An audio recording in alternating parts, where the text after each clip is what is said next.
Welcome to the Football Show on PLZ Soccer's YouTube channel. I'm Peter Martin. Alan Ruff and Tam McManus are here with me.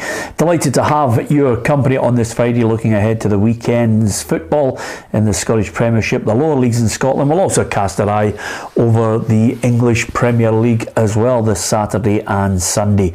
So, lots to talk about. We've got the quiz and the competition, and of course, just to start us off, before we get into the Scottish Premiership, what about this question? With Scotland in mind after that fantastic win, what was Scotland's highest ever FIFA ranking? Because we reckon we're going to get a fair few points from that win over Spain. We should be climbing the FIFA rankings. What was the highest ever ranking? Do you want to have a go at it, Tam? 11. 21. There you are. That's Mr. Cheery Chops again. Give us your guess on that one. Tam thinks 11, 21 from Ruffy, and that's him optimistic, by the way. Of course, we've got the competition, and there's still time for you to win this fabulous print of Kieran Tierney.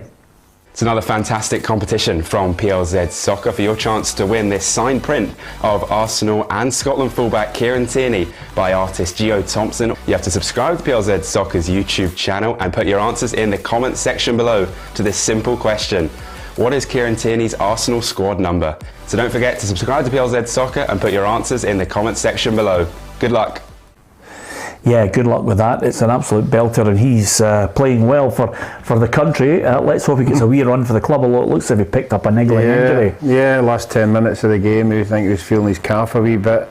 You would hope it's not anything too serious and they can sort it out, because he needs to get back into that Arsenal team or move on.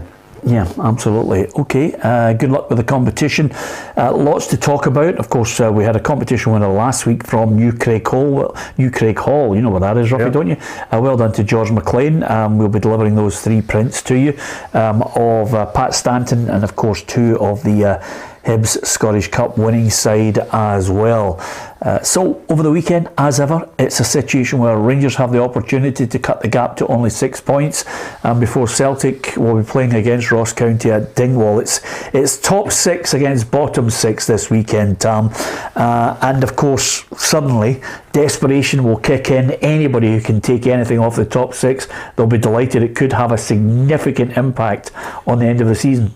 Yeah, particularly teams I think at the bottom of the league. I think St Johnstone are reasonably safe at the minute. Motherwell pulling themselves away, but the other teams at the bottom, they've got difficult games. Listen, Ross County, I've got Celtic, Dundee United, I've got Rangers. So listen, it's very difficult to see either of them picking up any points. So it's a great opportunity for possibly a Kilmarnock, who've got a great record against Hearts at home, to pick something up against them to pull themselves clear again. And that's the games you'll be looking for. You're not expecting any of them to pick up any points, so you'll be looking to try and pick up something from that Hearts game. But the race for third is hotting up as well, with Hearts having lost the last 3 games. Aberdeen back in it, Hibs back in it, so it's all to play for. Yeah, all to play for.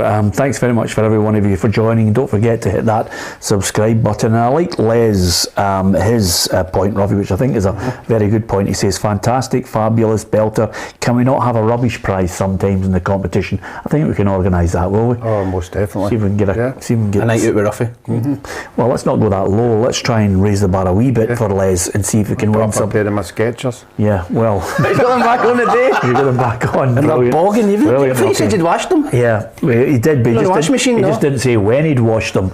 I know. Have you been playing golf or something like that with them? Tennis. I was playing on the hard court this morning. All right. Wear them? Yeah. Do you? Sweaty. Oh my! You don't wear them, do you? In the hard court, yeah. Wow, okay. They must be humming.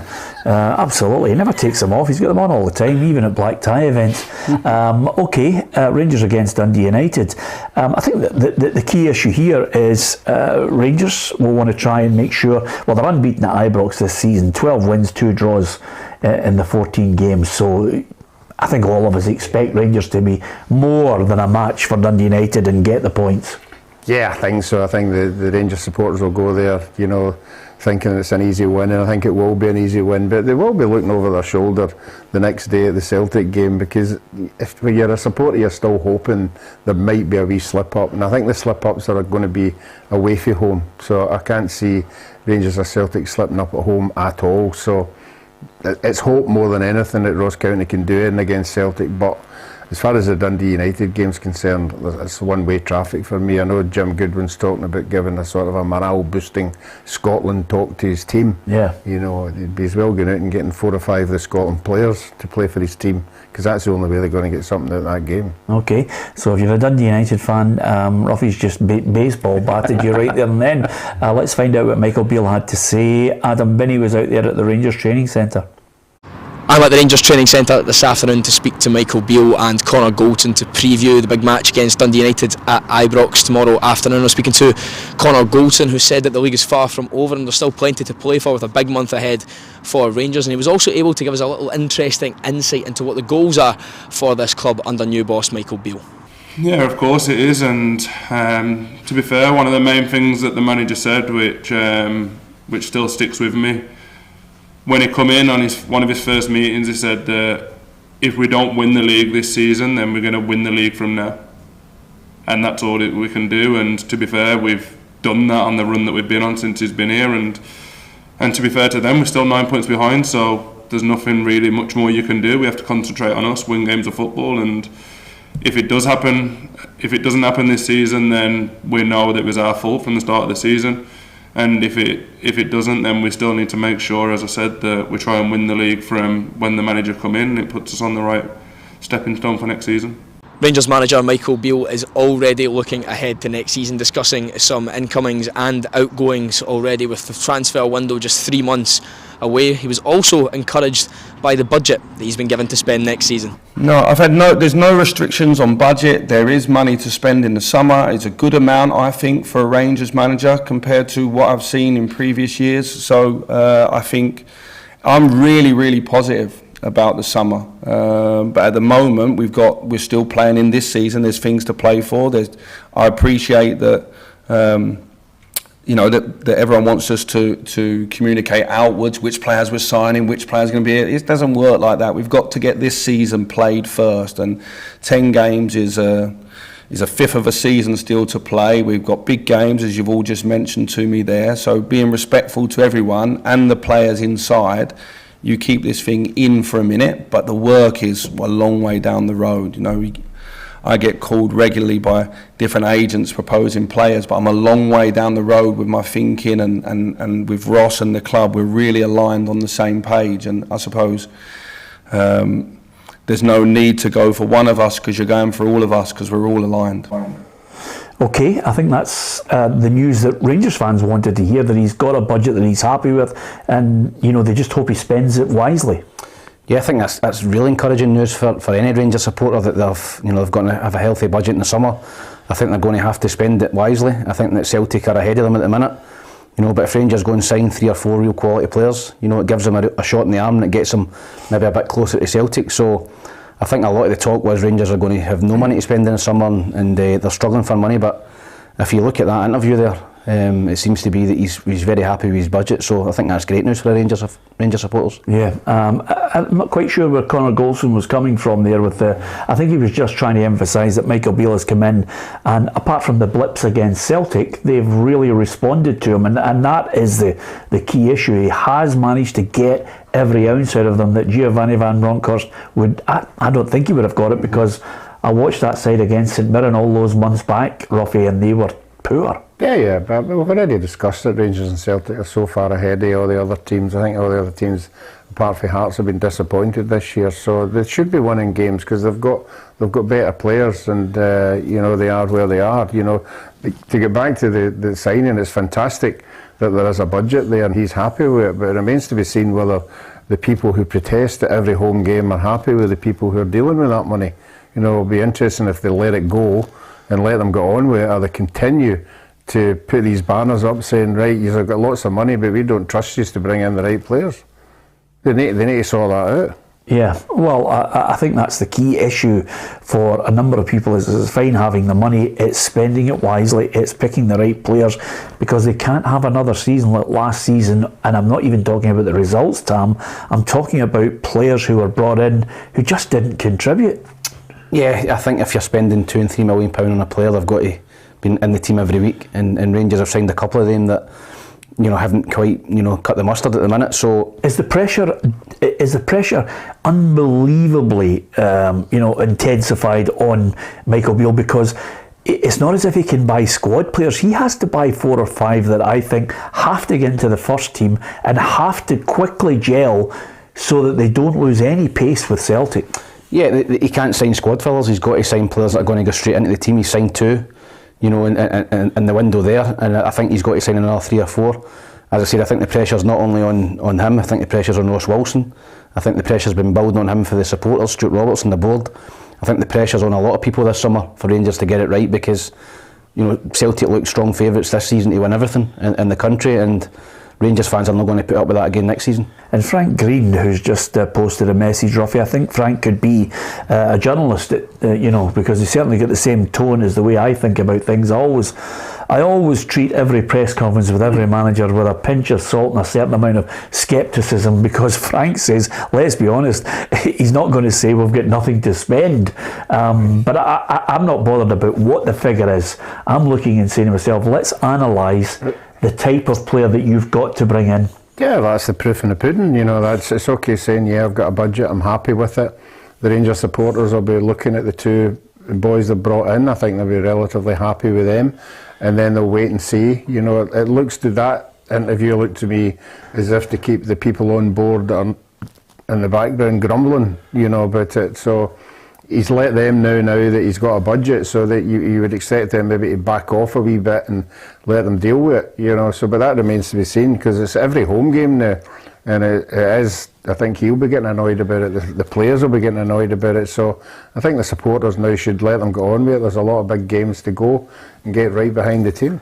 Yeah, absolutely. I must say congratulations to Allan McGregor, because if he starts against Dundee United, that's his 500th appearance. But they've announced that he's going to get a testimonial against Newcastle on the 18th of July, and he's one of that rare breed now, Ruffy, that's been there such a long time, that will get a testimonial. Yeah, it's amazing, and the supporters will get right behind it. He's been a fantastic servant, not only in domestic football but European football as well. He's one of these guys that I think he's put himself through the pain barrier on numerous occasions, and to be at a club that long, to play at that level, that high level that he maintains, is incredible, and it's a good team to be playing the testimonial against. It's going to be a full a sellout, and everything he gets out, he deserves. Yeah, absolutely. As ever, we promised you lots of different content on PLZ Soccer this season. I think we've been true to our word. I caught up with Alex McLeish. There's a great one-to-one coming with the Aberdeen legend, talking about that 40th anniversary of winning in Gothenburg against Real Madrid. Alex in fine form.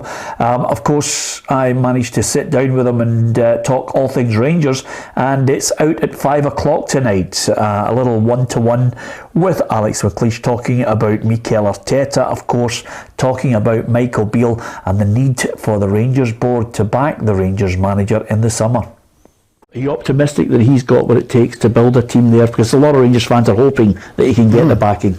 Well, that's the key, and the key is recruitment. And that Michael will probably have other players that he's looking at in his wee black book, and I'm sure that he'll be doing everything he can to get some of these players. But as you know, it can be a lot of money to buy certain players. Back in the day when Dick brought a lot of the Dutch players in, and there was a lot of foreign players coming for big money, and at that time, then that's maybe not quite in the budgets just now, but they certainly, he'll know a player, I'm sure, that if he believes that he can enhance the team, then I think Michael's got that ability. Yeah, I think Alec really feels as if he knows a player, which he will need to do. In fact, if anything, Ruffy, I think he's going to have to take a leaf out of Alex McLeish's book, because Alec followed Dick Advocat, who had a huge budget, and he had to slash it and duck and dive and get players that, let's not forget, won the league for him. Yeah, I think he's going to, as Alex said there, he's got to go out and identify players. It's not just going to be short term. I think the players you'll see, the players will be signing will be a wee bit younger. They'll be signing maybe 3 and 4 year contracts. He's already went on record saying He's going to look at whatever player he brings in very thoroughly, particularly in injuries. You know, the CV of what they've had through the last 3, 4, 5, 6 years. Do they last a season? Is he going to get a season out of them? But as Tam said, whoever he brings in is going to be first team. You know, I think he needs a goalkeeper. I think the back four is as good as. I don't know how you would get that any better, you know, by bringing in, you know, anybody better than the back four. So for me, it's obviously up the back front. four. The back four. He's going to bring in somebody. I mean, if Yilmaz doesn't push Barisic out, I'll be gobsmacked. Yeah, but he's there. No, they've got a defender there to take over for him. Yeah, I know. So they don't need anybody else to bring in. I think that back four is a pretty settled back four. Yeah, but if Yilmaz is injured, Tam, and Barisic comes in, Barisic, I think, he's served his time. I mean, I don't mean to completely and utterly dismiss him, but the amount of Rangers fans I speak to say, yeah, great, brilliant ball into the box, but going back the way, he gets caught out in big games. Yeah, but I think obviously Rangers signed Yilmaz to put pressure on him, and then that's not happened at all. You know, he's picked up injuries, Yilmaz, and he's not really been in the team, but I think next season you maybe see a better player, you know, a season under his belt at Rangers, and he'll maybe push Barisic more, but I think Rangers have got to strengthen in every area. I think that you're going to have to strengthen every area to challenge Celtic. I don't think they're going to go and get a goalkeeper. I think they're going to sign McGregor for another year, just to buy them time. I think they'll sign a goalkeeper, Peter. I mean, number one. I think they'll sign a number one if they can get a decent number one for very little money. They're obviously linked to the boy who was at Woodman at Preston. I think they need to sign a goalkeeper. I think those two goalkeepers now are fairly good backups, but I don't think as a number one. Tenner, I think Rangers will sign a goalkeeper. I think Rangers will sign a goalkeeper, and I think they'll sign. They might sign a goalkeeper, but they're signing a number one. Who knows? Well, what's the point in signing a goalkeeper then? Yeah, well, exactly. So I think if they're going to sign a goalkeeper, it's got to be better than what they've got. And Okay. that would be a number one. Okay, Ruffy, you going on? Yeah, I think it all depends on Allan. You know, it's his got a testimonial. He's 41. You know, the manager's already playing him sparingly. I think he'll still be there. Yeah. I think it's up to McLaughlin, you know, to decide, does he want to be hanging about, because he's going to be hauled into the office and he's going to be told that Allan McGregor's still here and I'm going to bring somebody else in. So I think he'll move. Yeah. Okay, it's an interesting one. Can't wait to see how the jigsaw all fits, because obviously I think there's defensive areas that need strengthened. I definitely think the midfield needs revamped, and up front they're going to need some striker of note to score 20, 25 goals, if not more, to win this title. What do you think? Where do you think Rangers need strength? And give us your thoughts. They're playing against a Dundee United side with the worst defensive record in the league. They've conceded 54 goals across 29 games, and they are my candidates, along with Kelly, to be heading the other way. Yeah, I think they're favourites now to get relegated. I think when you're in that bottom position, it's difficult to get out of a rut. I don't see them picking up anything tomorrow at Rangers. They've got Hibs, Hearts and Livingston on the horizon. Very, very tough run of games, but if you're a Dundee United fan or a player, you're just thinking, can you hang in until the bottom six when you're playing against everybody else? If they go into that 6, 7, 8 points behind, you have no chance. If they go in a couple of points behind, 3, then they've got every chance. You know, you're playing head to head against those teams, but they've got a tough run of games. I don't see them getting anything, and you know, if they go to Rangers and they get a tanking, you know, morale's just going to go down again. But I think Jim Goodwin will set them up defensively and try and frustrate Rangers, but I don't see them getting anything out of the game. Yeah, I look at it, Hibs, Hearts, and I'm thinking, and then Livingston, trying to get something out of that. I mean, if I'm looking at that, I'm being optimistic on the evidence of what they've shown so far. I'm saying 1 point, you know, maybe 3. Well, they have to win one of the games and try and get something out of the Livingston game, you know. But Tam's correct in what he's saying there.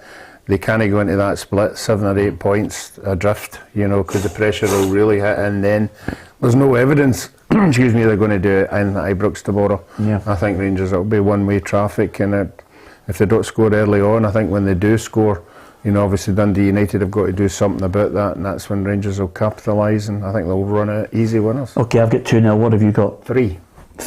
Okay, of course Jim Goodwin himself is looking at something that I think is affecting every manager. If you can remember, before the international break, we had 4 managers absolutely slaughtering it. Jim Goodwin was one of them, and he reckons if they are going to improve VAR, maybe throwing an ex-player in there into the VAR studios wouldn't be a bad thing. I wouldn't have an issue with an ex-professional footballer sitting alongside a qualified referee, with Crawford Allen being the main man in the room, and having a footballer's kind of perspective on it. And I think that would be really important. There's nothing against the referees, and it's nothing to do with having played at any level. I just think footballers could offer a different perspective on some of these big decisions. Ex-players? No, for me, no. No, why not? Because I don't think most of them know the rules. Right. The actual rules of the game. We're not brought up. We've never been in a room and somebody showed us a book with the rules of the game and how you carry out these rules. Yeah. There are instances where, common sense would prevail. Yeah. The last thing you need in a factual situation is common sense. I think it muddies the waters. Yeah, I get where Jim's coming from, but you'd have to get an ex-player in there that could tell you A to Z the rules, and because it's no point getting in there and saying to the referee that wasn't a foul, and he goes, well, it is, and brings his book out. So yeah, I understand where he's coming from. It would give you a different perspective in terms of maybe a player going through and goal and dive, and you say to the referee, no, I didn't dive there, it was contact or whatever. But I don't see that happening. But I do see it happening in officiating, refereeing. I think that would be good to have more ex-players coming through as referees and linesmen, because I think they communicate better with players. Yeah, I can't see that happening in the near future. 10, 20 years, ex-players becoming referees. Yeah, because I think as an ex-player myself, I know how hard it is to be a referee. You're out there and you know how difficult a job it is. Only one I can think is Sean Murdoch coming through, the goalkeeper at ex-Hibs in Dunfermline, who seems to be working his way through the ranks and doing well. But apart from that, I don't know any other ex-players that are coming through the ranks at the SFA. Absolutely, and as Sean said goodbye to all his mates, I'm almost certain he will do if he's up at the top flight. Good luck to ex-Dundee United boss Jack Ross. He's been appointed the Academy interim head coach at Newcastle United. Nice to see him getting back. He'll be working with under 9s to under 16s just on a temporary basis. That'll keep him involved, and you never know what can transpire from there. So good luck to Jack. Let's hope he gets back into football soon. Ross County against Celtic will be this Sunday, and of course Ange Postecoglou's side well aware that they could be playing catch up by that time, but it's a 22 game unbeaten run, 22 goals in the last 6 games. Need I say more? Ange Postecoglou confident in what his side can do, even although he knows the sides in the bottom 6 will be desperately fighting tooth and nail for points. Yeah, like I said, I think there's a real, like I said, there'll be a more determination and desperation for every team, because I think every point, every goal matters, to be honest. I think there'll be teams that be looking at goal difference as a way for them to edge forward. So, I don't think there'll be any games where, clubs aren't giving their all because there's so much at stake, coming to this period. Yeah, even with players like Aaron Moy and Rio Hatate possibly missing, Forrest, Anthony Ralston, Lila Bada, they're going to miss the game. Even with that, the strength of his squad is such that you would fancy them to take a few goals off Ross County. I don't know about the few goals, Peter.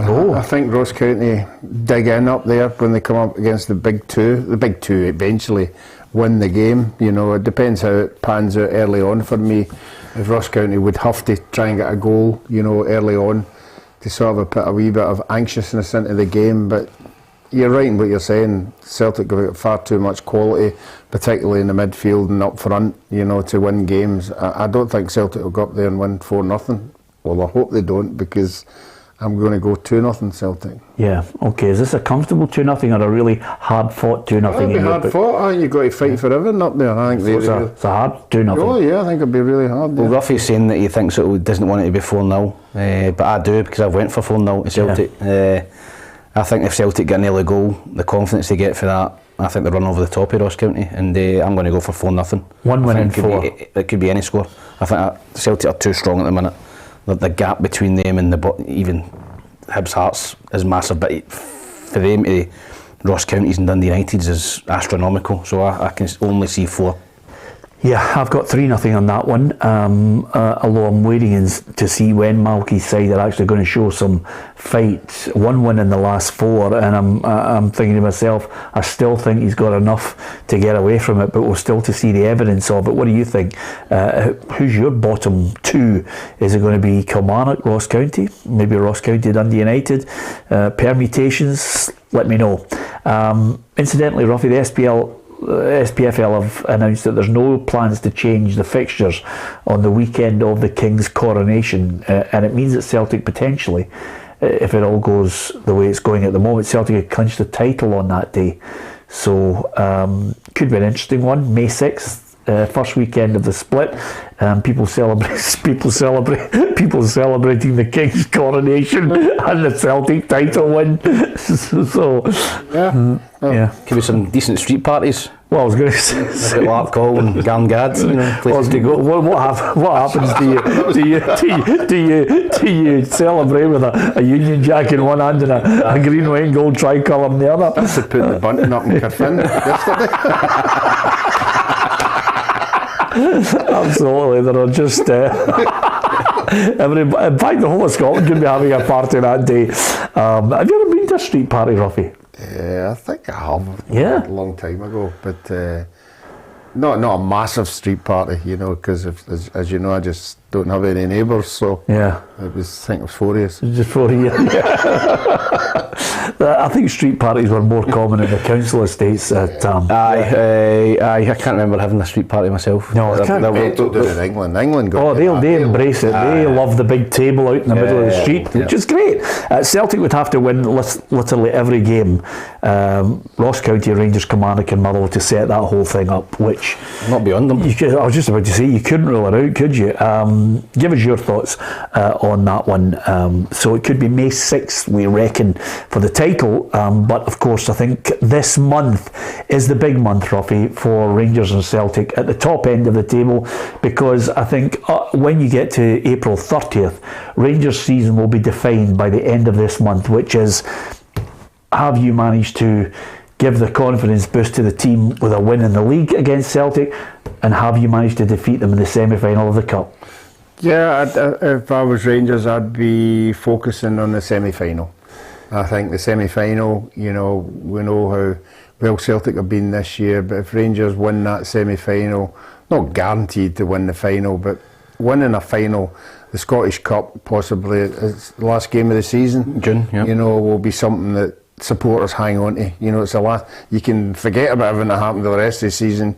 You're going home. It's the last game of the season. You've got a cup in your hand, something to move on to and build. So I think the semi-final is the big one. I think, well, not everybody's saying the league's won anyway, so it doesn't matter what happens at that day at Parkhead. So if I was Rangers, it would be the semi-final win for me. Okay, I totally agree with that, Peter. And yeah. Ruffy says it's no guarantee you're going to win the final. It is. That is the final. Because whoever wins that semi-final will win the final handsomely, so that is basically the final for me. Okay, there you are. You've heard it here first. That's Tam. He's called it out. Do you agree with him? Hibs against Motherwell. Hibs are 5th in the table. Motherwell sitting 9th, 10 points worse off. Although Motherwell, I think their main concern is to make sure at that bottom end they enhance that cushion that they have. But of course, they had a good run up until that Rangers defeat, and I'm just looking at their games, Ruffy. They'll face Hibs, of course, at the weekend, Livingston, Dundee United and Celtic. Well, 2 of the games obviously jump out. If you're a Motherwell supporter, you'll be saying, yeah, we could possibly get 6 points there, depending on what everybody else does. I think if they were to win the 2 ones, I think even though they were in the bottom 6, I still think they would be too far away for the other teams with the points tally. So, no, they'll be looking at their fixtures and saying 2 wins and we're okay. Yeah, and of course if Aberdeen don't beat St Johnstone, suddenly they could be in 4th place, Hibs, if they get the win. Yeah, listen, I think that Hibs have finally shown a bit of consistency over the last 4 or 5 games. Disappointing result at Celtic Park, but wasn't a bad performance. Dug in with 10 men. So these are the games. Hibs have got a decent run of games coming up. Motherwell, Dundee United, Hearts and St Johnstone.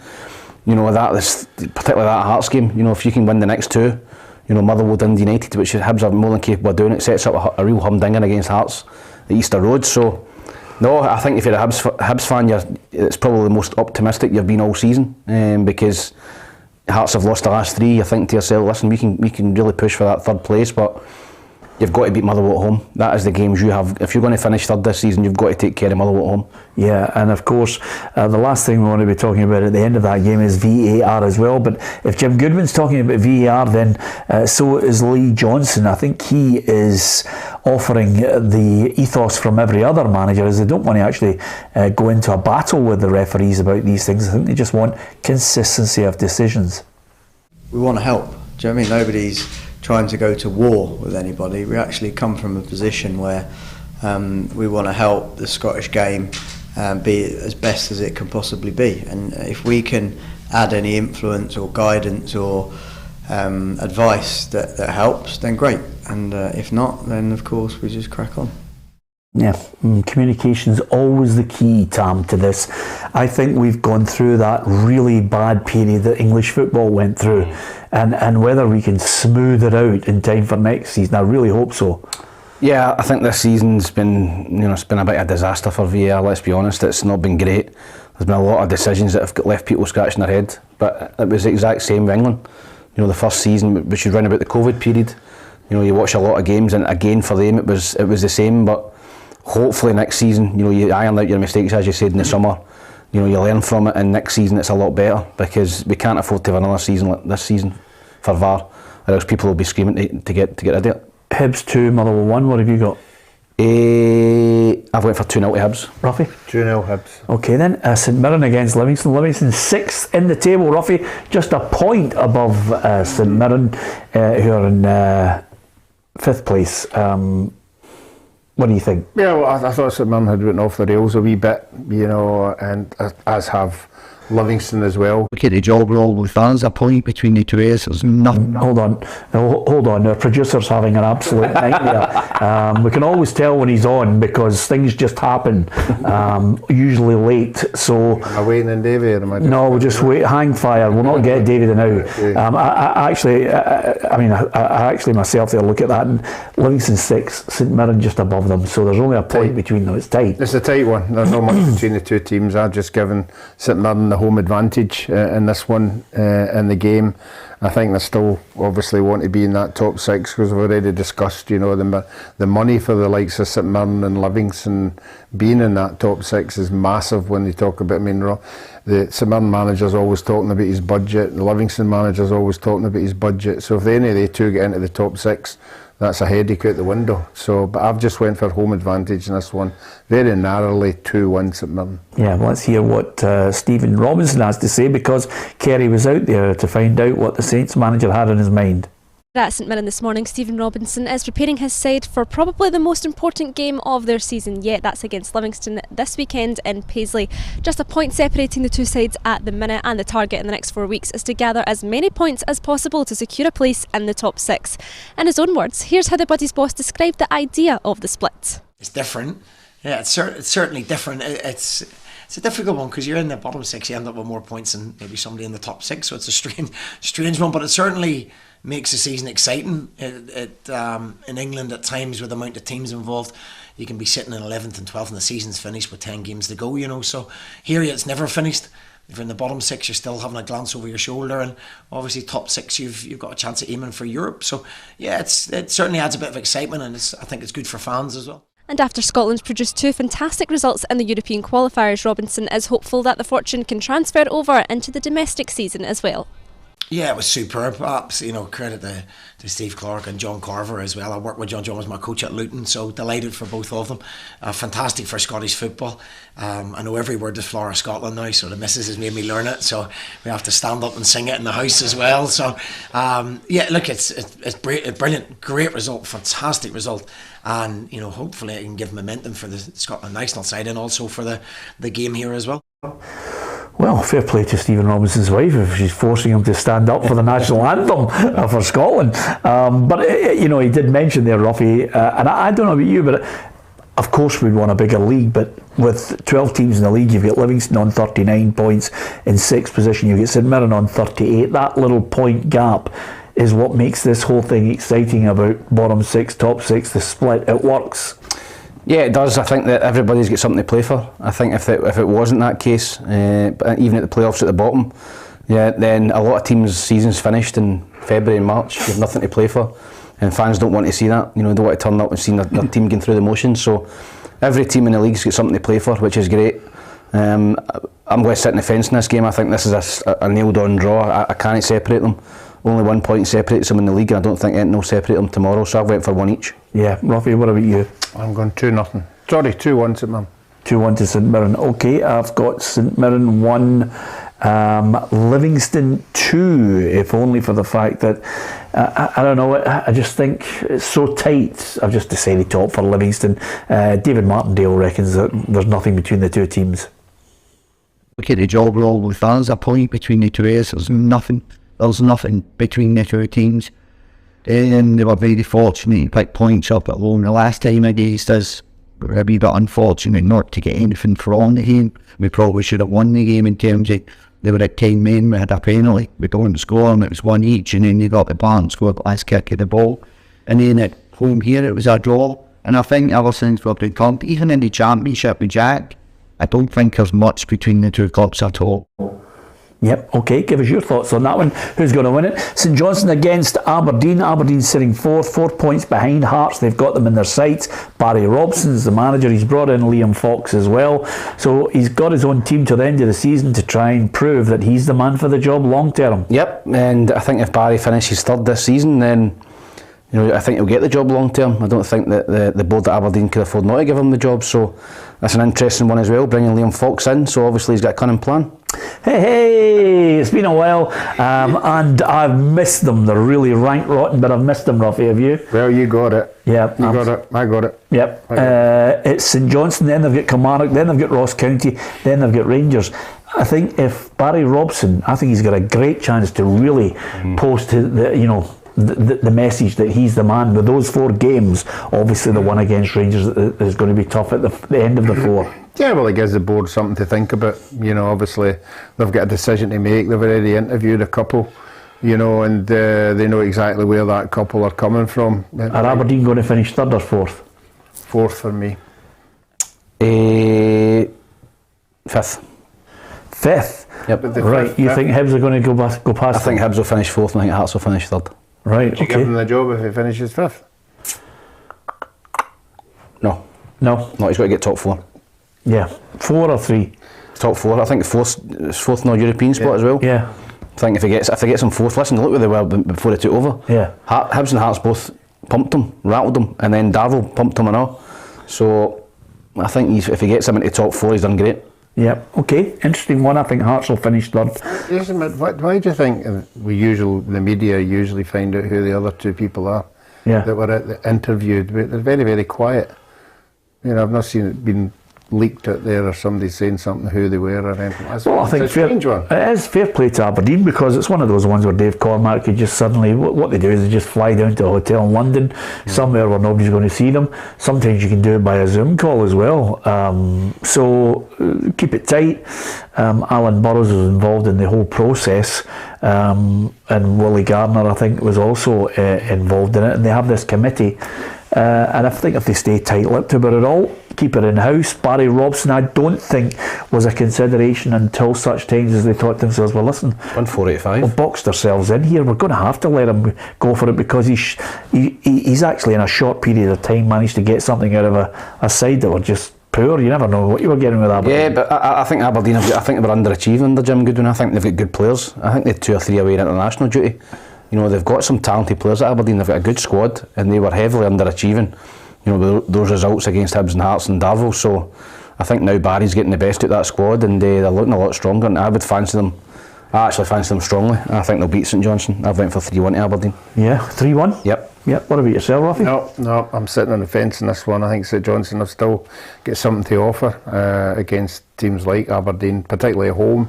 So I've gone 1 each. I think St Johnstone are safe in my book. I can't see them suddenly heading back towards the relegation. They've certainly got enough of a cushion at the moment, 7 points between themselves and Kilmarnock in 10th. I'm going to 1-1 on this one. I think they might be able to sneak themselves a wee draw. Whether that would please the Aberdeen support who want that surge past Hearts in third position, only time will tell. Kilmarnock against Hearts, it's third bottom, 3 points ahead of bottom side Dundee United, and now this is where it really becomes squeaky bum time, isn't it, Tam? Because Killie, got to get a trick from somewhere.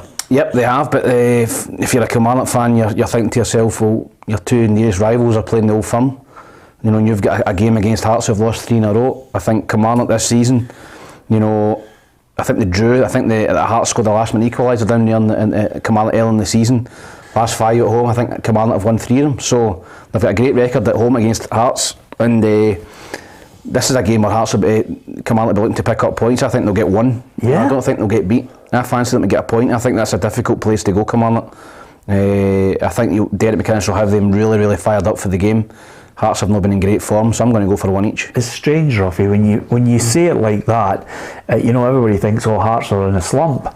They've played Celtic twice and they've played Aberdeen up at Pittodrie. Before that they had 3 wins out of 4, so I'm not buying into that aspect of, I think just Kilmarnock are poor, and I wonder where their goals are going to come from. Yeah, the place where I would worry with Kilmarnock is they kind of get that second goal. They can get the first goal. They can get the first goal and look good, and then they try and see the game out. And the last 2 or 3 occasions they've been caught out by maybe a bad decision or a screamer. I think somebody hit a screamer for 25 Motherwell. yards. Yeah, so they've got Hearts, they've got Aberdeen, they've got Celtic, and they've got St Mirren. Well, that's a hard run in, So the home, we know what they are away from home. I still think Hearts are good enough to go there and nick it.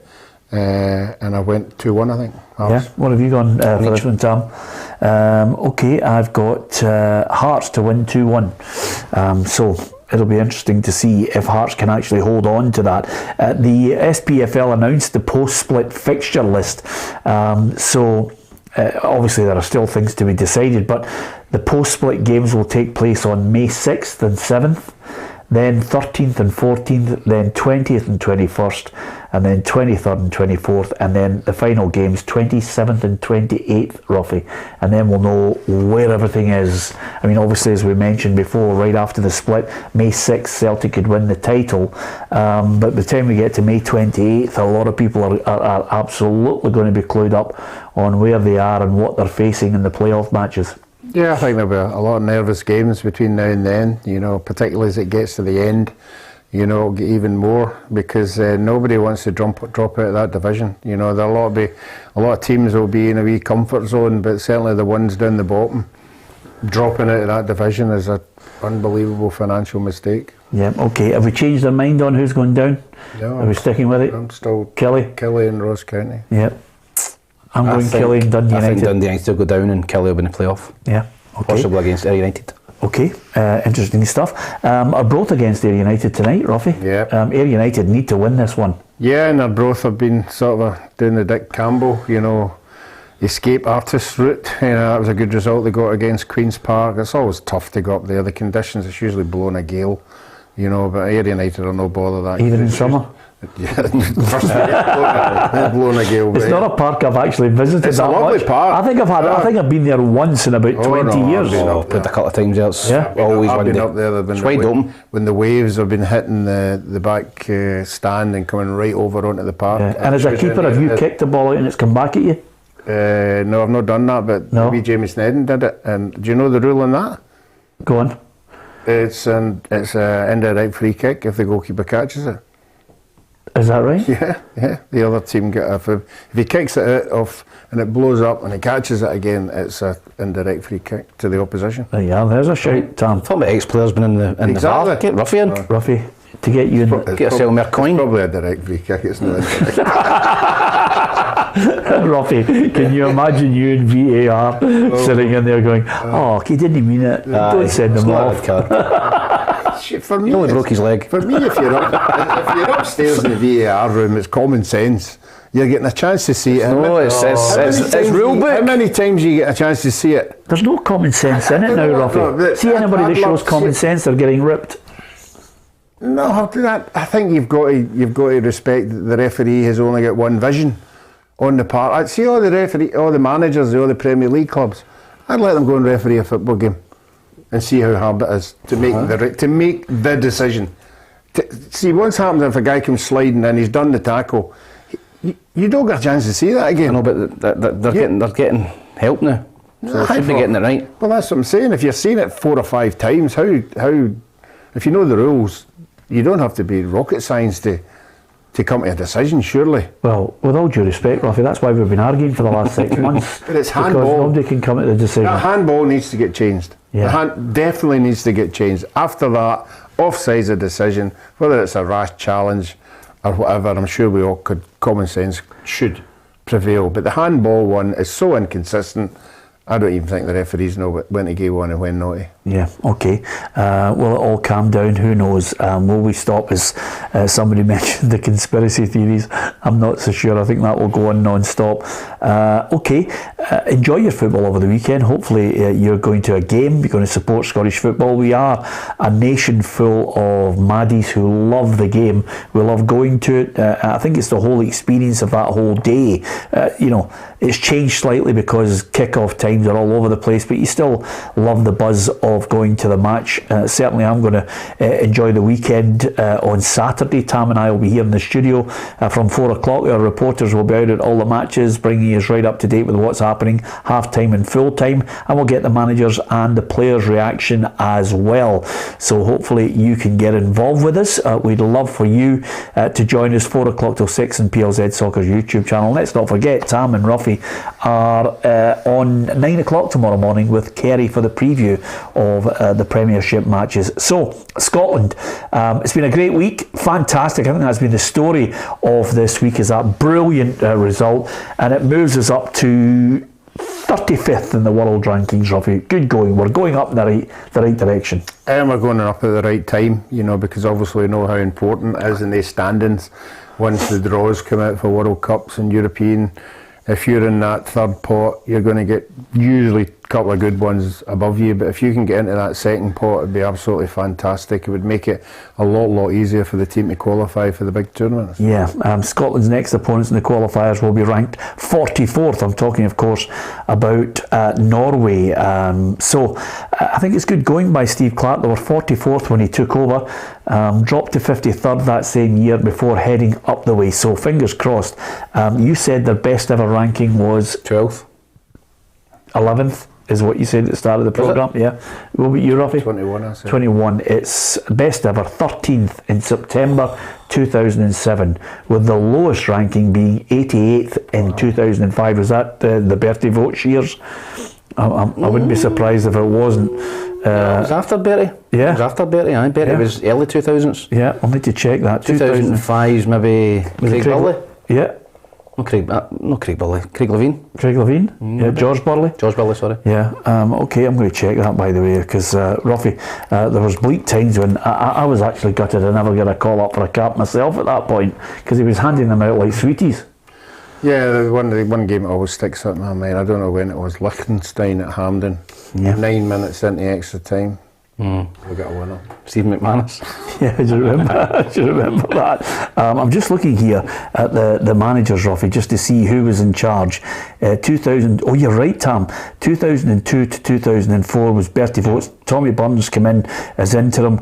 It was actually Walter Smith. 2004 to 2007, but I think eventually Walter started to get it going in the right direction. Once he sorted out, more than a few people who shouldn't be getting caps, and then Alex McLeish came in 2007, and then we know what happened then, Ruffy. We all just went tonto. We all went mental at certain games. I just got to mention, Ruffy, Scottish football writers have revealed the International Player of the Year nominations. Kieran Tierney, John McGinn, Callum McGregor and Scott McTominay. Oh, I wonder how Scott McTominay jumped into that for. Yeah, well, fair play to the lad. He had to be playing. Yeah, but he scored 4 goals. Exactly, so you get in because you've scored 4 goals. Yeah. He's going to win it. He's going to win it. Give us it again. Kieran Tierney, John McGinn, Callum McGregor and Scott McTominay are the 4 Scottish nominees. For me, it's McGregor all day long. Scott McTominay. What? Scott McTominay. Yeah. Scored 2 goals against Spain. He wins this. He wins the Scottish Player of the Year for scoring 2 goals against Spain. Ruffy, anyway. John McGinn. John McGinn? Yeah. Yeah. Well, he was tremendous last night. during the week. Brilliant. Okay, it's a strange 4, isn't it? Was it? It's. Do you think Hanley should be in there? You'll get you for that. I don't know, it's a strange one. I just, well, listen, Who would you choose? well, Alan says Super John McGinn will win it. It may well be. Well, McGinn, I think, is probably the most sensible one. Well, McGinn's been scoring goals for fun. I think you've got a shout there, Ruffy. But for me, McGregor's the best midfielder in the country. I don't disagree with that. By an absolute country mile. So anyway, give us your thoughts on that. That's the Scottish Football Writers International Player of the Year. 4 candidates. Who do you think is going to win it? Thank you very much to so many of you for contributing to our conversation. If you want to, you can hit the subscribe button and the bell for notifications of our unique content. We already mentioned, and we showed you a little clip coming out at 5 o'clock. I had a quick chat with Alex McLeish about all things Rangers. Coming up in the next couple of weeks, we've got a great one-to-one with Alex talking about Gothenburg. 40 years, the anniversary of Aberdeen going all the way to the European Cup Winners' Cup final and defeating a very good Real Madrid side to win it in Gothenburg. What a team that was, and Alex just sharing more than a few memories with us as well. Worthy of watching on PLZ Soccer's YouTube channel. And if you're a Rangers fan, you know what Alex McLeish did for Rangers. It's certainly worthy of your viewing at 5 o'clock on our channel. We told you we're going to bring you as much content as possible all the way to the summer, and chances to win things, as well as Alex McLeish. Let's not forget also, last week we launched that mini documentary with My Story, Livingston manager David Martindale. There was a lot of negative publicity when Kenny left. It was all about David Martindale, the convicted criminal, David Martindale this, David Martindale that, David Martindale runs Livingston Football Club, all this. It was horrendous.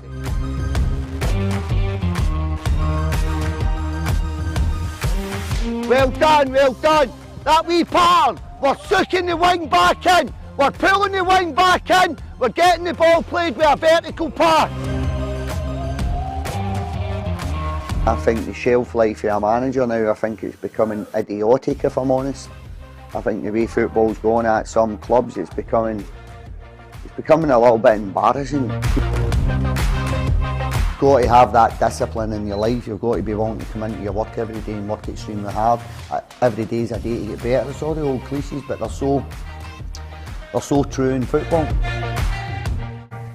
Thank you for the many positive comments we're getting about that documentary. Lots of people enjoying listening to David Martindale, what he has to say. We certainly had access all areas, and thanks to Livingston Football Club as well. Down south, there are a few tasty games to look forward to. Here's the Premiership fixtures in England as it hots up there too. Man City against Liverpool, oh, that's a belter.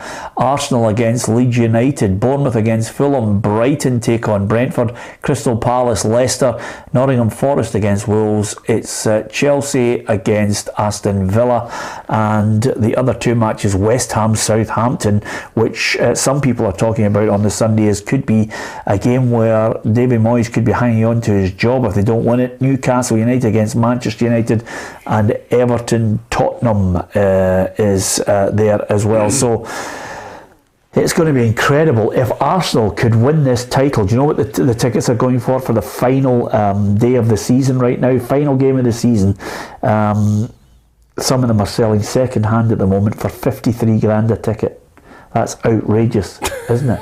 Ruffy, to see the game. Just to see the game, to be there if Arsenal win the league. They'll be crowned on May 28th after the game against Wolves at the Emirates.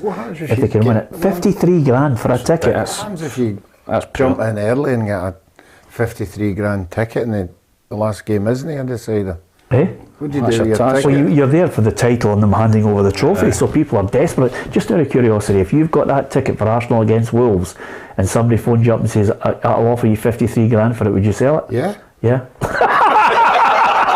yeah. Sell it for 53 quid? £53,000. I mean, that's outrageous, isn't it? So much money down there, England. It's absolutely it's a great weekend, Ruffy. Can Liverpool upset the apple cart against Man City? Well, we keep talking about Rangers and Celtic looking after over their shoulder to see who's going to beat who, and this is another one. Arsenal will certainly be looking at that game, hoping that they can do them a wee turn.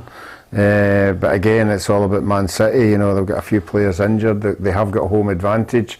So it's a big one, really. Is Haaland back fit? No, he's out. Haaland's out? Definitely out. Yep. That changes the whole landscape for me. Listen, here's what Pep and Klopp are saying ahead of the big one. Man, an exceptional team. My opinion doesn't change for a season that had up and downs. Every club during one season can have these up and downs. So City don't know exactly. They have to expect us to be in the top shape, and we have to how said, we have to show up there and really go for it. There's no other chance for us. Yeah, absolutely. Okay, I'm going for Liverpool to win it by a goal. Ruffy? Man City 2-0. Man City 4-0. Okay, yeah, you're just saying that as a noise up. Okay, Premier League has revealed its 15-man shortlist for the Hall of Fame for 2023. 16 players have been inducted since its inception in 2021. Have a look at the teams, the players that are all up there. And there's more than a few legends there who we're looking forward to going into the Hall of Fame. Of course, we know that Sir Alex Ferguson and Arsene Wenger are going in as well. Yeah, every one of the players on that screen is top draw. 16 in the one go. Yeah, 15-man. It's Premier League 15-man shortlist. Oh, shortlist. So there's 16 in already. Another 3 from the list of 15. Right. So you pick 3 from that list there to go in, and I think it'll be a big gala affair. But there's been more than a few legends in there, and still a few that a lot of people think should be in it that haven't been picked yet. So there's a way to go. Anyway, what about the competition? Still got a chance to win it today and tomorrow. It's another fantastic competition from PLZ Soccer for your chance to win this signed print of Arsenal and Scotland fullback Kieran Tierney by artist Gio Thompson. You have to subscribe to PLZ Soccer's YouTube channel and put your answers in the comments section below to this simple question. What is Kieran Tierney's Arsenal squad number? So don't forget to subscribe to PLZ Soccer and put your answers in the comments section below. Good luck. Good luck with the competition. We're still arguing over who should be in the Hall of Fame. Yeah, he did. Zlatan? Zlatan, who did he play with? Man United. Oh, did he? Yeah, 28 goals in one season, but he'll not get in it. If he does get in it, it'll be a long way away. Anyway, it's all about opinions. Good luck with the competition.